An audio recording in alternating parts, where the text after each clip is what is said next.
అందరికీ నమస్కారం అండి. చాలా సంతోషంగా ఉంది. మీరు నాకు మళ్ళీ ఇంకో హిట్ ఇచ్చారు. I'm so happy. ప్రతి ఒక్కరికి పేరు పేరున థ్యాంక్ యూ సో మచ్.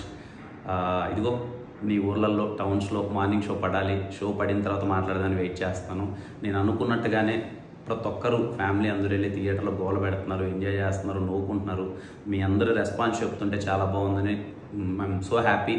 మా టీం అందరం చాలా సంతోషంగా ఉన్నాం. ఎందుకంటే ఇంతకుముందు నేను పదే పదే చెప్పాను, ఈ సినిమా ఓన్లీ ఎంటర్టైన్మెంట్ కోసం పండగ పూట రావాలని తీసిన సినిమా. పండగకి మీ ఫ్యామిలీ అందరూ వెళ్ళి సరదాగా థియేటర్లో కాసేపు నవ్వుకోవాలని. కొంతమంది ఫస్ట్ హాఫ్ బాగుంది, సెకండ్ హాఫ్ అదిరిపోయింది అంటున్నారు. కొంతమంది ఫస్ట్ హాఫ్ పర్లేదు, సెకండ్ హాఫ్ అదిరిపోయింది అంటున్నారు. ఎనీవే మీరు అందరూ ఎంజాయ్ చేస్తున్నారు. సినిమాలో ఒక 20 నుంచి 25 నిమిషాలు కడుపుబ్బా నవ్వుకున్నా. I'm so happy. Thank you అండి. మాటల్లో చెప్పలేను. I'm so happy.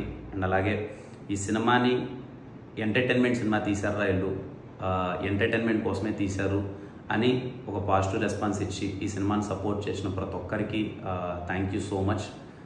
ఇంతకుముందు నాకు ఎస్ఆర్ కూడా ఇలాగే జరిగింది. ఎప్పుడైతే మ్యాట్నీ అండ్ మార్నింగ్ షోస్ అన్నీ పడ్డాయో మొత్తం ఒక్కసారిగా ఎక్కడికో వెళ్ళిపోయింది ఎస్ఆర్కి అనుకున్న సినిమా. మళ్ళీ ఈ సినిమాకి అదే రిపీట్ అయింది. I'm so happy. Thank you so much అండి ప్రతి ఒక్కరికి పేరు పేరున. అందరికీ ముందుగా దీపావళి శుభాకాంక్షలు. ఈ దీపావళికి ప్రతి ఒక్కరు మీ ఫ్యామిలీ అందరితో వెళ్ళి సినిమా చూడండి. మళ్ళీ చెప్తున్నాను, నన్ను నమ్మండి. మీరు టికెట్ పెట్టి కొనుక్కున్నందుకు స్మైల్స్ అయితే ఖచ్చితంగా వస్తాయి. ఎంత వస్తాయి ఏంటి అనేది పక్కన పెడితే మీకు స్మైల్స్ అయితే వస్తాయి. మీ ఫ్యామిలీ అందరితో థియేటర్కి వెళ్ళండి. And thank you for supporting KRM film. Thank you.